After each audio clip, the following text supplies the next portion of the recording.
We're talking about what is starting to look like a compelling case for life on Mars. This was the Perseverance rover driving over an ancient lake bed on Mars, investigating some rocks in an area they're calling Bright Angel. This is a potential biosignature. It's not life evidence, it's not a biosignature, but it poses to us a question as we need to look at this in more detail. And we haven't had something like this before on the mission. We have to really seriously consider the possibility that these features were formed by living things on Mars more than 3 billion years ago. It really does seem like life had to be involved. Life on another planet. What have the Romans ever done for us? Is there anything we can still blame the Romans for? Well, I mean, as we're going about to learn, some heavy metal pollution. If I asked you to tell me what you can do to improve your microbiome. 30 plants a week, fermented food, of course, fibre. Exactly, yeah, but you missed weight training. I did. Are you going to start thinking about it? I'll start thinking about it. How about that? Hello and welcome back to The World, the Universe and Us, the weekly news podcast from New Scientist. I'm Dr. Penny Sarche. And I'm Dr. Rowan Hooper. On today's show, we're going to hear new evidence about what the Romans did to the British economy after they left. And we're going to learn about how exercise can influence your microbiome in unusual ways. But we start with the small matter of, well, the microscopic matter very of clever. life on Mars. Life on Mars. NASA have just held a press conference on this. It's not life on Mars currently, but it's the best evidence we have for past life on Mars. It is very exciting. It is. I mean, this is the story I've been dreaming of all my life, not even all my career. Really? Well, life on another planet. To actually find it. I've been such a skeptic until just recently the evidence is just really starting to line up. Well, we're not there yet. Yeah, right, fine. To put it more conservatively, this is analysis of mudstones on Mars that's found features that are consistent with biological activity. So this sounds familiar. We did this in March, didn't we? We did. We're super ahead of the curve. This was work presented at the Lunar and Planetary Science Conference in Texas in March. Yep. And now that's been published in Nature. Okay, so now there's a big fanfare from NASA and the like about it. There is. And look, it's such interesting work. It's worth returning to dig into it some more. Yeah. So let's set the scene here then. This was the Perseverance rover driving over an ancient lake bed on Mars, investigating some rocks in an area they're calling Bright Angel. Yes. Nice name. It is. It's lightly coloured, and when they saw it in the distance, they just named it Bright Angel. Sure. And these rocks are particularly exciting that they found there because there's these speckles on them. Some are called leopard spots, if you remember. Others are called poppy seeds, they've called. And these are similar to patterns associated with microbes on Earth when they're performing redox reactions. Yes, so redox reactions, that's oxidation reduction reactions when molecules either lose or gain electrons, if you remember your school chemistry. Yeah, well, I did have to look it up. I always get it wrong way around. Leo the lion says grr. Oh. Loss of electrons is oxidation. I was going to say oil rig. Oh, yes, that's the other one. Yeah. Oxidation is loss. Yeah. Yeah. Reduction is gain. And so the work is all about these redox reactions. On the Martian rock, they've got these little green flecks of materials that show this redox. But the exciting new thing is that the distribution of these speckles is uneven, and it's really related to the concentration of organic compounds. So that does add weight to the idea that there were living organisms that had actually generated them. And let's talk then about this, why redox reactions are so exciting. What have they got to do with so I early wanted to life? get into this, and I asked Mike Tice about that. He's an astrobiologist. He's an author of one of the Nature paper. He's at Texas A&M University, and here he is. Anyone who's ever used a battery to do something is already familiar with the idea that you can use the movement of electrons from one place or another to do useful work. That's all redox reactions really are. It's the movement of electrons from one place to another. And when that movement of electrons releases energy, that can potentially be harnessed to do something else. Well, batteries are a relatively recent thing, but organisms have been doing this on Earth for billions of years now. One of the redox reactions that we infer was important in making these things was the generation of sulfide locally from things found in the rocks, sulfate salts and organic matter. Now, there are abiotic redox reactions that will do exactly that. They'll generate sulfide from sulfate and organic matter. But we've been studying those things for various reasons for years now, and all of them appear to run very slowly at the sort of normal surface temperatures that we think these features formed at. And I mean slowly, even over geologic time periods. So in order to get any meaningful sulfide generated, we think abiotic processes likely would have required temperatures above around 100 to 120 degrees Celsius. As far as we can tell from the instruments aboard Perseverance, these features formed at lower temperatures, like the kinds you'd find in normal mud around a river or a lake. So abiological processes would have had a hard time making these particular features. On the other hand, we know that organisms on Earth have been doing exactly that process for more than 3 billion years. And so we have to really seriously consider the possibility that these features were formed by living things on Mars more than 3 billion years ago, living in ancient mud around a river or a lake. So to sum up all of that, this is evidence for a chemical process that can be explained without life being present, but it is hard to see how it would work at the warm temperatures in the sediments that we know were on Mars, billions of years ago. Yeah, given the ways that we know that these things can occur, it really does seem like life had to be involved. Yes. Yes. Seems like that. Yeah. Yeah. So I also spoke with Sanjeev Gupta. He's an extraterrestrial geologist. Great job title. Isn't that a great Yeah. title? Add that He's to the other list things of as well, but favourite- I just want to read Yeah. only that one out.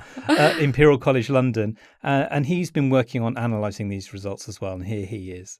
Sanjeev, thanks for joining us. Let's start with the title of the paper, Redox-Driven Mineral and Organic Associations in Jezero Crater Mars. Now, I think it's quite understated, isn't it? It's quite downplayed. Yeah, because it is about these very complex chemical reactions that occurred on Mars billions of years ago. So it's not we haven't found a fossil. No. So the paper is really about this very detailed chemistry and the geological interpretation that surrounds it that has these interesting possibilities. Well, that's still being very understated. I'm very excited. I mean, how exciting is this for you in terms of your career? I think for me to be part of this is extremely exciting. I'm not going to be the person who analyzes a sample whenever it comes back, but I think it's the first time we have something that has the potential to be, once examined on Earth in Earth laboratories, has the potential to have some major implications. Okay, Sanjeev, tell us about the context in which these minerals have been found, and perhaps a little bit about the chemistry involved. Yeah, so we drove into this valley, this river valley that cuts through the crater rim of Jezero and feeds the delta that we see on the western side of the crater. And we saw these really light-toned rocks that were named the Bright Angel Formation. What I've done specifically is to really kind of map out and look at the details of the geology of these rocks. And they turn out to be, the rocks when we examined them, turn out to be very fine-grained. They're laminated, and our interpretation of these, they're actually the deposits of ancient lakes, basically. So this valley was basically filled with water, and we had deposition of fine-grained sediments from that water column, supplied by rivers likely, into this water body. So we've got a habitable environment. Then when we looked in detail at some of these mudstones, firstly we saw in one place we found these really peculiar spots, what we've called leopard spots. So the mudstone itself it's got this reddish color. It's sort of rust, basically. It's ferric iron. And then within that, we see dispersed throughout that in a kind of random pattern, if you like, are these spots with dark rims and light-toned cores. And the light-toned cores is where the iron, the ferric iron, has been reduced to ferrous iron. But we also see in the cores, the rims, we see sulfides and phosphates, basically.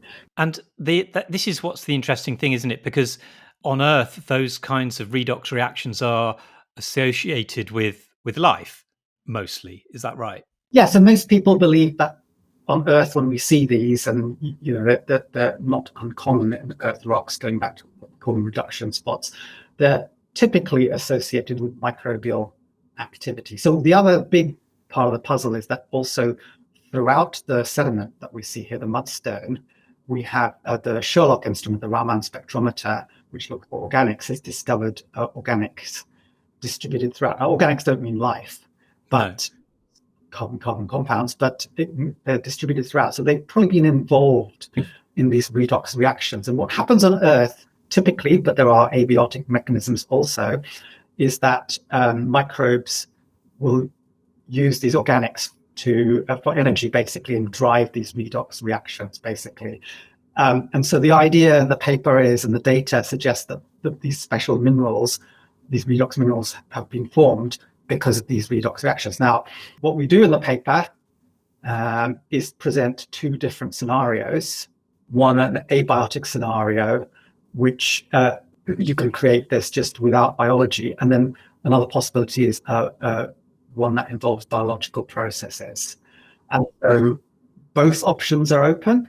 So what we do is we say basically that this is what we call a potential biosignature. That means it's not life evidence, it's not a biosignature, but it's something that poses to us a question of, we need to look at this in more detail to see if this is evidence for biological processes. And this is a sample that we need to return. And we haven't had something like this before on the mission. So this is the first time something that says, oh, this could be formed due to biological processes. And that's why the excitement is there. I mean, what it does seem we can say is that we've got these redox reactions going on Mars. We know that. We know that they are the basis or a basis for the emergence of life on Earth.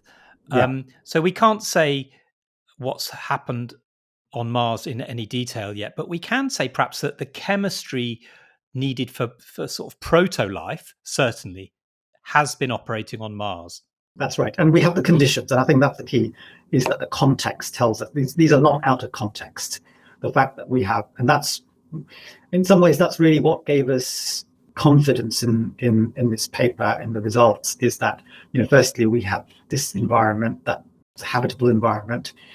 We have this detection of organics, the G-band signature in the Sherlock-Raman spectra, and then these peculiar leopard spots suggesting redox reactions.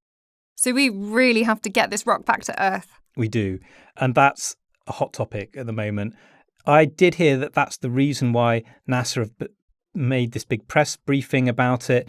I mean, obviously, it is a big deal. It's a big, interesting result, but they want to get it into the news because they need to secure funding for sample return. Right, so there is a political angle here. We know that the Trump administration really wants to slash NASA's budget, and that would sort of kill our chances of getting this sample returned to Earth. Yeah, exactly. So this is about putting the pressure on, and you've got to hope that the possibility of finding life appeals to this administration. But as Sanjeev said there, we can still build the case even while still on Mars if we find more evidence of the same redox reactions elsewhere. So it's just basically replicating what they found, like any good scientist would want to do. But I just want to step back for a minute, because we're talking about what is starting to look like a compelling case for life on Mars. Yeah. It's extraordinary, isn't it? Like I say, I've always been not that interested because I didn't think we were going to find it. But this is actually quite convincing. It is. It's hard not to get carried away, isn't it? And I tried to draw out the scientists on this that I've spoken to, because the immediate thing I thought of is, supposing life arose on Mars.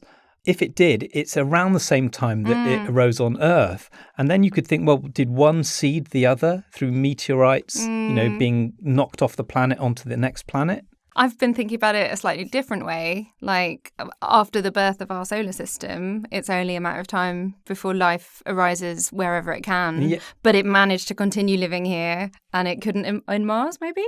Well, that is the other mind-blowing alternative. Yeah, both are mind-blowing. Well, yeah, that life is easy to get going. Yeah. It started on Mars and Earth independently. Yeah. So which is more mind-blowing? That we're Martians? Either we're Martians or we sent life over there. Or life is just common throughout the solar system. I'll take any of those options. All very exciting.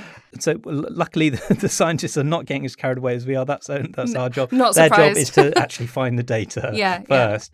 But we wait to see more. It's time now to talk about the Roman Empire in Britain, and we are legally obliged, I'm told, to start the piece by asking, what have the Romans ever done for us? And in this instance, let's put ourselves in the position of the British people in the early 400s as the Roman Empire was faltering and collapsing and the Romans withdrew from Britain. Yeah, because the argument has always been that when the Roman Empire withdrew from Britain, it left behind chaos and economic collapse. But that's not the case. It's just what the Romans wanted us to think. well, no, yeah, maybe that's the narrative. Yeah. But that's not what apparently we're learning now. And Mike Marshall, science writer Mike Marshall, is here to tell us the latest. Mike, is there anything we can still blame the Romans for? Well, I mean, as we're going about to learn, some heavy metal pollution. We can definitely blame them for that.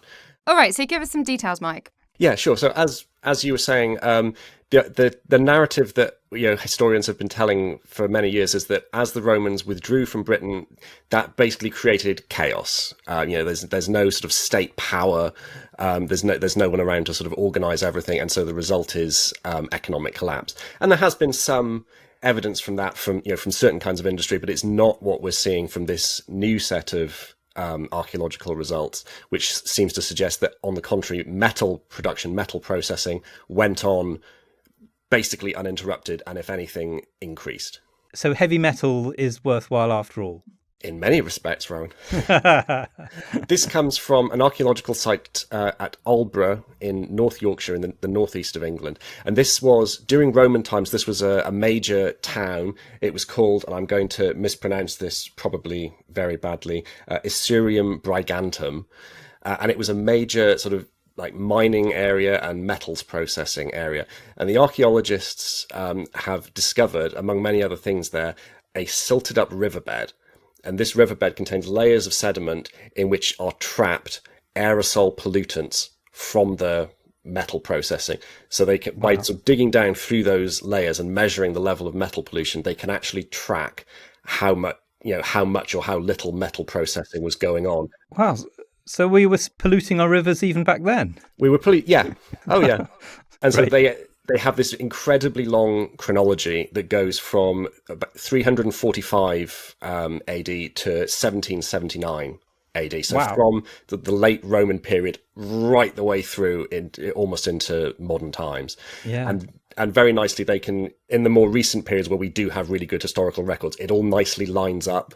There are periods when it's recorded that metal processing declined for whatever reason, and you can see that reflected in this record. So that gives us a lot of confidence that what they're finding for the late Roman period is correct. It's amazing to think of mining happening for such a long period of time, so many different sort of stages. There must have been some really big ups and downs in the industry through that kind of big data set. What are we talking, 1,500 years nearly? Yes. There's a lot of sort of very dramatic ups and downs, but some of them not quite when you would expect them to be. So, as you mentioned, in the late 300s, early 400s, that's when the Romans were sort of gradually withdrawing from Britain. People pinpoint sometimes the year 410 as like the Roman withdrawal. That's a bit arbitrary. It was a process, but around then. And so, there's the Roman government apparatus goes, the tax collection system goes, there's no new coinage being brought in, and as far as we can tell, almost all of the field armies leave as well. And yet, what we see in this metal pollution record is that a very, very slight decline, but really not very much at all. And then levels gradually then increase over the subsequent decades and the subsequent century. So, what you're looking at is sort of continuity, and then actually a ramping up of production. So you see, there were these environmental regulations in place when the Romans were here. They left, and we just then ignored them all, went our own way, and had to reboot the economy. It sounds like something that happened. You're reaching for an analogy here. Really reaching for an analogy there, Rowan. That doesn't work. No. Okay. So we don't know exactly what was sort of behind all this, because there is a lack of written records from this period. But one of the things that we do see is that in the first half of the 500s, there is a fairly sort of dramatic increase in metal processing. And one of the researchers I spoke to, Jane Kershaw at the University of Oxford, who wasn't involved in the study but does study this sort of period, she suggested that this might be to do with increased fighting at the time. So basically, there were all these sort of different Anglo-Saxon and whatnot kingdoms sort of jostling for place in the British Isles, and there was a very strong like martial culture. Like it became very sort of important. There's lots of graves from this time where people are buried with like swords and knives, and that kind of thing is clearly sort of valorized and important. So she suggested, we can't be sure about this, but she suggested that maybe it's to do with all this sort of internecine fighting that was going on. I'm not sure a post-empire boom in the weapons industry is such a great thing, is it? Well, no. I mean, in fairness, the Romans did a fair bit of fighting themselves too. True. So as well, it was a good time to be in the weapons business. Were there any other parts of industry that kind of did better than we thought once the Romans left? Yes, there's several things that did sort of survive. So, for one of the authors, Christopher Lovelock, mentioned to me a site called Droitwich in West England, where there's basically an unbroken record of salt production, right from Roman times right through basically to the present day. And partly because I think just salt is just such an essential of life. You need it for like food preservation and all kinds of other things. So people stuck with that. Oh, because the word salary comes from salt. Romans really valued salt. Very good Latin there we have it. knowledge. Mike, so I've heard vaguely some talk that this label that we call this period the Dark Ages, people don't like that anymore, but is this sort of supporting that rejection of the label of the Dark Ages? Yeah, it very much is. It very much is. So the label of the Dark Ages is... It's hard not to be too blunt about this. It's to some extent a sort of an idea that was imposed later, largely by like powerful Christian groups and like monarchical groups who were trying to sort of draw a contrast between the state of the medieval Christian power structures in Europe and this previous chaotic period that they wanted to distinguish themselves from. The basis for it is that there's relatively few written records from this period, and that and some industries did apparently fall off a cliff. So there's a big decline in wheel-thrown pottery, for example, after the Romans leave. They love pottery. We do love pottery. But on the other hand, other things seem to have thrived. There's a spectacular metalwork, and I don't just mean swords. There's all these amazing, like sort of elaborate brooches and things that people were wearing.